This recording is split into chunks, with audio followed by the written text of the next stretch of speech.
Have you ever looked at an old tire and thought, this is just waste? What if I told you it can become something beautiful, useful, and alive? Today, we turn trash into a green treasure.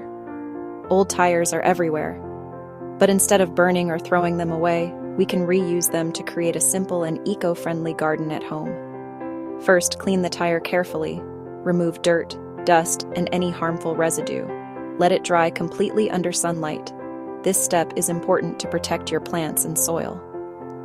Next, bring your creativity to life. Paint your tire with bright colors or natural tones. This not only makes your garden beautiful, but also protects the tire from heat and weather.